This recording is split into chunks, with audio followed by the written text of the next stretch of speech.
Yo, what is going on? Welcome back to the show. Hope everybody is good. Thursday Night Football is in the books, man. 49ers take it to those Seattle Seahawks, making Geno's birthday a non-celebration. But Geno, man, and those Seahawks are making mistakes all over the field, and the 49ers almost let them back in. But, I mean, what are we talking today? Boomer Bust, week number 6 on the running backs, wide receivers, and tight ends. I got you covered. Hopefully we get those dubs this week. Keep the season rolling. We're almost creeping to that halfway point, if you could absolutely believe it. Crazy stuff. Let's talk running backs. Chase Brown, first one on my board, taking on those New York Giants. And okay, the Bengals are coming off an unreal contest versus those Ravens last week. Massive shootout was dropped. Both teams were, firing on all cylinders, answering the bell.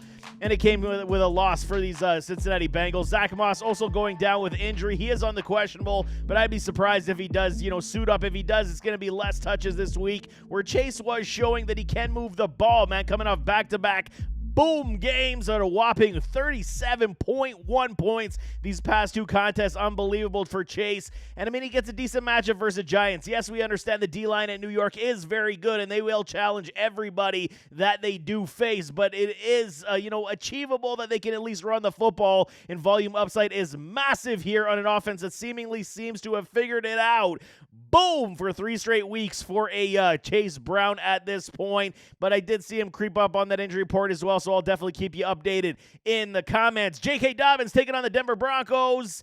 Okay, headed into the bye week, the Chargers, J.K., he fell victim to back-to-back bust games before having that week off. Not necessarily the best of things for a J.K. after starting the season extremely quick, man. Even though the Chargers, they are very much a run-heavy, extreme team right now under Coach Harbaugh, and they should continue to stay that way. I mean, having the brutal task of playing one of the best defenses in the entire NFL, the Denver Broncos, told y'all I was going to give them their flowers, and I'm going to continue down that path, led by Patrick Surtain and company. J.K. is going to have a tough go finding lanes. There is no question. Having a 50% boom rate on the season is not bad, is not great, but I don't foresee it breaking this week. And I mean, the only thing saving a bust this week for JK is going to be a TD that may be in short yardage or a breakaway run. I'm still calling a bust coming off the bye for a JK Dobbins. Travis Etienne, my dude, taking on the Chicago Bears. Okay, and everyone and their dog believes Tank Bigsby is going to take over this backfield, but let's pump the brakes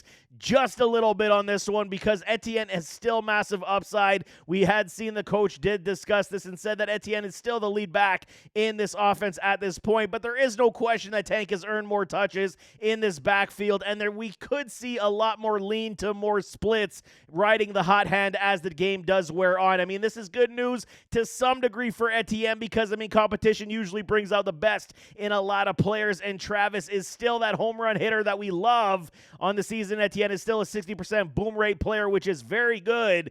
And, I mean, he almost snagged his boom last week as well. Amidst being on the lower end of booms, he's still getting very close to them and facing a Bears stout defense that does give the offenses a difficult time these last several weeks. So, I mean, he needs to hit the speed on the edge and get back to boom, because I think Etienne is definitely going to have something to say after Tank was running wild this past week. Bijan Robinson, he pops up on the injury report versus Carolina Panthers this week. I really will be shocked if he does sit. If it is, then this whole point is moot, so then you could take it off the board. But if he does suit up and play, I mean, what do we got to say about Bijan? He's got to be one of the most frustrating elite backs to own at this point. The Falcons continue to struggle to run the football in big ways, and Bijan has fallen victim to only mid-level boom games so far this season. Seeing back-to-back busts, I mean, it's not good, man. Having a season average also of 11.2 points per game, it's not going to get it done. And, I mean, the positive is that Kirk Cousins does look like his old self once again. And, I mean, the positives, like I'm saying, for Kirk going over 500 yards last week, I think this could mean that they give him something of a game off versus a weaker for Panthers defense, which could mean they should run the football quite a bit, whether it be with Bijan or Tyler Algier. I do believe this is a big-time get-right game for a Bijan Robinson. If it was any time to break out this for the season, this is the contest. There it is. Boom, baby, boom for a Bijan if he does suit up. Chris Olave talking wide receivers, taking on Tampa Bay Buccaneers. Okay, and I mean, what do we say at this point? While we do see the league totals and stats and points starting to increase, my guy CO2 hasn't necessarily seen those top-end numbers that we expected so far this season, holding 3 out of 5 booms so far this season. He's got a capper of 17.6 points back in week number 3 with Derek Carr starting the season on absolute fire. We know this. They were killing it. I mean, he's been dreadful the last 3 games, and add insult to injury. Literally, I mean, he's going to miss the next several contests with some sort of oblique injury. So, I mean, I'm going to be smiling. You see that? I'm smiling ear to ear. There's a super smile on my face because enter my dude, Spencer Rattler, baby. And, I mean, we got to temper the expectations overall, but I am so excited to see what Mr. OU, Mr. Gamecock can do on the field because I do believe in Spencer Rattler. I've been a big fan of his for a long time, and get ready to force feed a Chris Olave CO2 to the boom this week here in week number 6. Amari Cooper taking on the Philadelphia Eagles.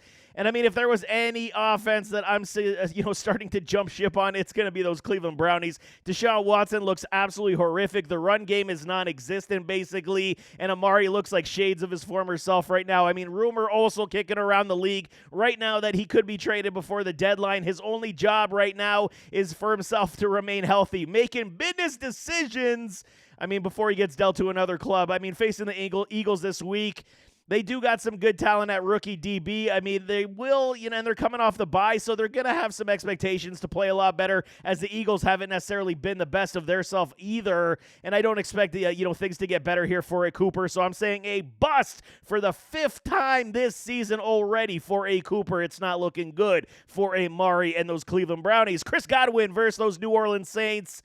Okay, and I mean, likewise with the Chris Olave's evaluation, Chris Godwin, why is it, why is it that Mike Evans and Chris Godwin continuously get disrespect all over the league? These guys are both absolutely supreme talents and have been doing it for years, and I feel like they still don't get enough kudos, man. Godwin has seen a haircut, especially in production these last 2 weeks.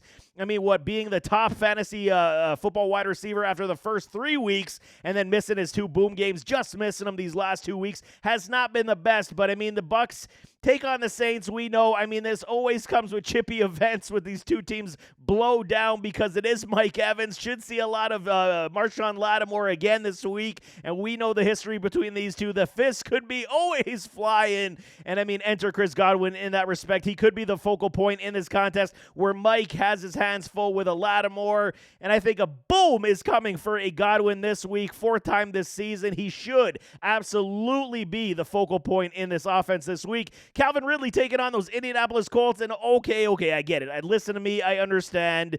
What have you done for me lately? That is the mantra for everything football-wise. And, I mean, the Tennessee Titans signed Calvin Ridley to that massive $80 million deal this offseason, and it hasn't done much outside of 1 boom game this season. But, I mean, he doesn't necessarily have a quarterback in Will Levis to throw him the football. And, I mean, coming off the bye week, this begs to believe they're going to be working some stuff out on that bye week and hopefully start getting it right with a Will Levis. I know I'm going on a limb here to preach the success of Calvin Ridley. I mean, seeing his last 2 games only hit a meek 3.4 points, and he basically got dropped to the waiver wire in many leagues, but there is massive potential miss here. I get it. But, I mean, he does have 1 boom game of 22 points showing back in week number 2. So, I mean, at least we know the ceiling is there with a Will Levis or not. It is a high-risk, high-reward boom for a Calvin Ridley. I'm going to risk the biscuit this week. Tight ends, Dalton Schultz taking on the New England Patriots. And with news that Nico is out on IR for 4 weeks with a hammy, the Texans offense now without Mixon, potentially coming back this week, but they are without a Nico Collins. CJ Stroud, man, he's going to have to find that rookie magic like he did last season to get this offense humming. And, I mean, Diggs is going to be, again, the default number 1 wide receiver in this offense like he was in Buffalo. And, I mean, this is absolutely good news. Pluses for guys like Tank Dell, where his role will increase as well. But Dalton Schultz is right back to being that safe floor 5-6 target tight end that we're looking for. And, I mean, with that, this year has been an afterthought for Dalton. And I think that it's going to be absolutely beautiful this week as they get back to basics, moving chains, red zone opportunity. We should see his usage increase huge this week, so I'm calling a boom for the first time for a Dalton Schultz. Dalton Kincaid, I mean, things, when they look grim, they look really grim, and it just continues to get worse for the Buffalo Bills. Khalil Shakir hurting. Now James Cook dealing with a foot injury. He could miss this week as well. The Bills coming off 2 losses and did not look good whatsoever. Dalton Kincaid should be looked to shoulder a heavier load.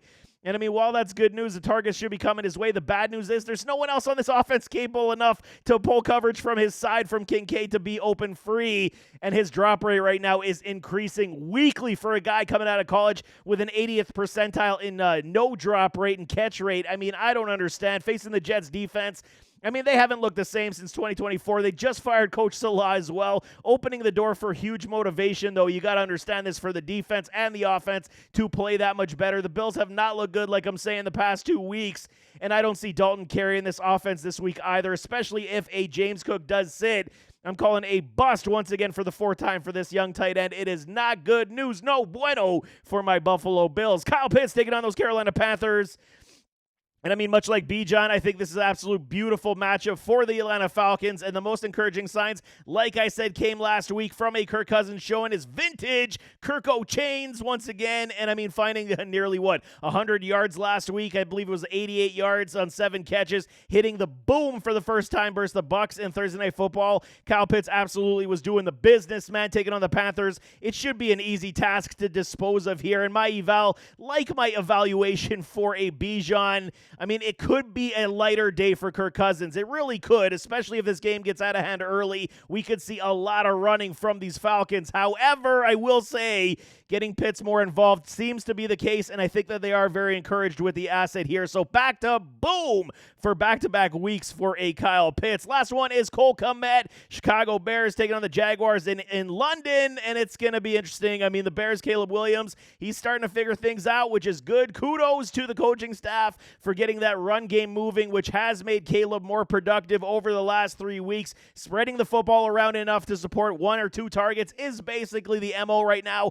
but at least they're moving in the right direction, getting the run game going, getting Caleb a lot more comfortable. It is very important. Cole Kmet has seen a steady usage over the last 3 weeks. Just missing on the boom last week was a little bit hurtful, but at least he was very close. Kmet has 2 games removed from, or he is 2 games removed, from being, that nice 20-point plus showing.